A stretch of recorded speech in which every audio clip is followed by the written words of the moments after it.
Okay. Alchemist. Alchemy.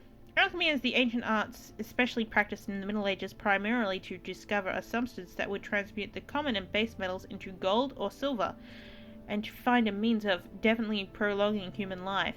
Even though its original purpose or techniques may have been doubtful or visionary, alchemy was the predecessor to modern chemistry. The ancient practice dates back to Egypt. It flourished in Alexandria at the same time as the school of alchemy was being developed in China.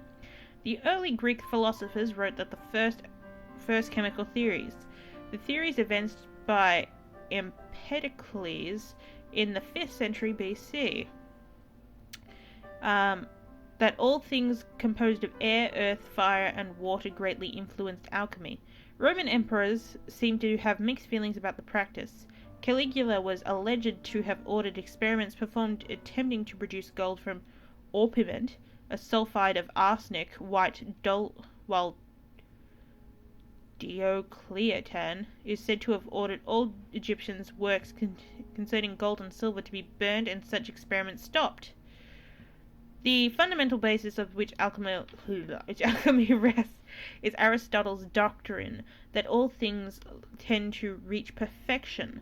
This led to the theory that gold found deep within the earth has naturally been produced from less perfect metals. The alchemist hopes that it was then to discover the secret of this natural process and duplicate it.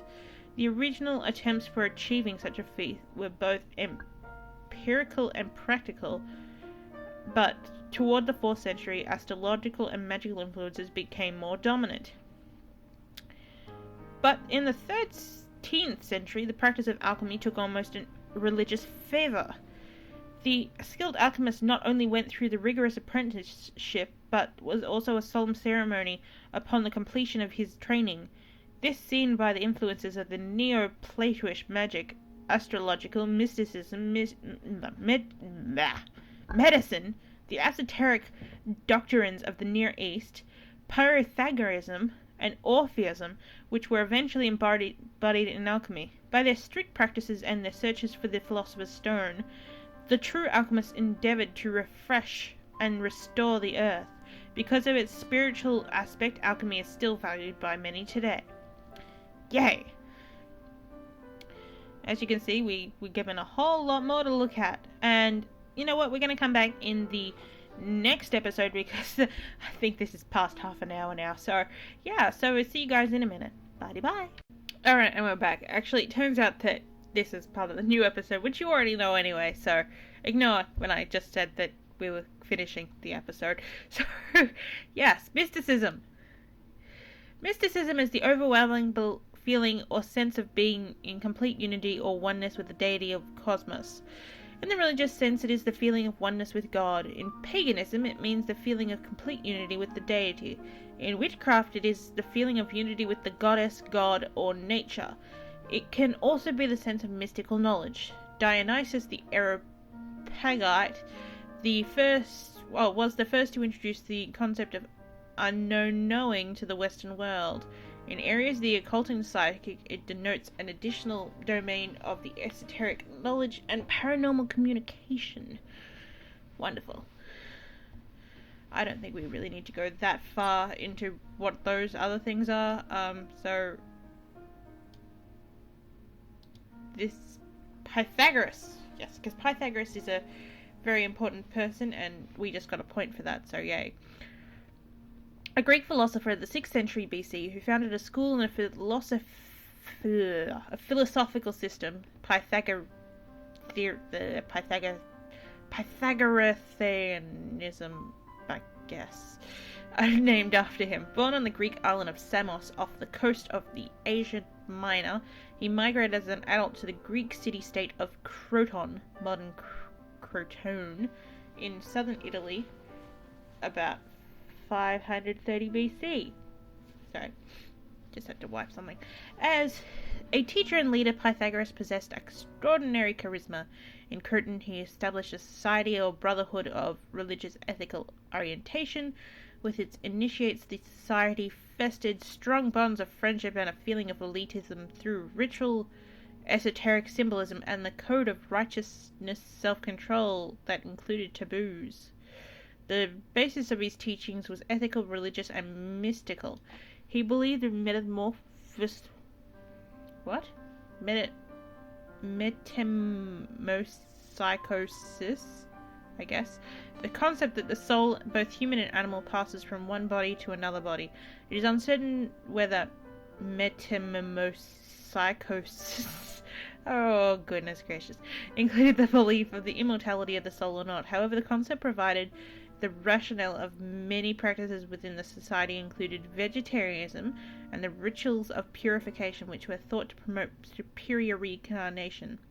To the alchemists, Pythagoras was regarded as a father of mathematical mysticism, a role which scholars debate, and several key doctrines, such as squaring the circle, are attributed to him, and this image below is an example of Pythagorean geometry. My god, I sound like an idiot saying that, but that's quite pretty. I like that. Very nice. I can see the square and the circle and the diamonds and the other squares and the hexagon, and yeah. Don't know why there's flowers, but they're pretty. So we're not going to argue it. Philosopher's Stone we already read. Orphism. Orphism is the teaching of the ancient Greek philosophical cult, which exerted great influence on Greek culture and later on Western mysticism and occultism. It began in the 6th century BC and is attributed to the mythical Orpheus. The chief teachings are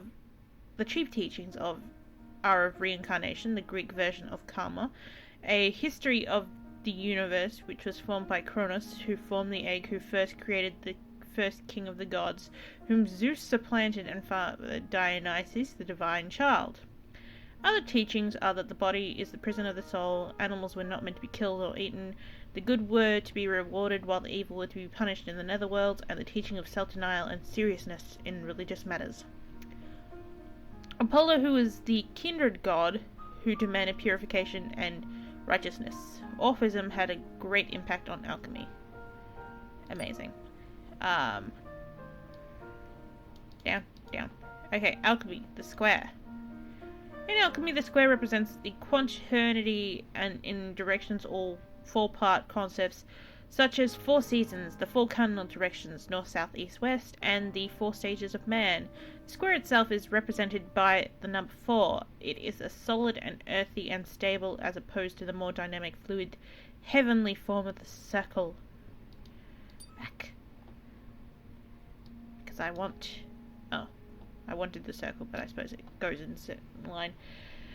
Squaring the circle, like the Philosopher's Stone, was the alchemist's dream. In the geometrical representation of squaring the circle, the square is said to be placed in so that the circle fills it maximally without breaking the square's boundaries. Symbolically, it represents the union of heaven, the circle, and earth, the square, thus bringing opposites together in a united whole, creating a kind of transcending or super consciousness. These aims and their representation of the particular symbols were the parlance of mysticals, alchemists, and the gnosis of the Middle Ages. Or Gnostics, yes. Tilted square. When the square is represented as tilted, standing on one point, it means that it changes drastically from that of a normal square. Whereas the square represents the concepts of earthliness, solidness, and permanence, the tilted square has a more dynamic, fluid meaning akin to that of the circle. The tilted square, like the circle, has been used as a symbol of the sun and of light in general. Okay. That's nice. I wanted the circle. The circle is a symbol which represents a host of ideas. Heaven, purification, and infinity, and immortality, which because it has no beginning or end. Oneness or unity, or even fertility, because it is associated with the womb. Its juxtaposition with the square represents the fusing of heavens and earth, squaring the circle. Because of its symbolic richness, the circle has been an important element in religion, magic, and alchemy. The magic circle, for example, is often used in rituals of purification and protection. Symbols that are sometimes used to represent the circle include the egg, unity, the pomegranate, fertility, and the infinity symbol, which means infinity.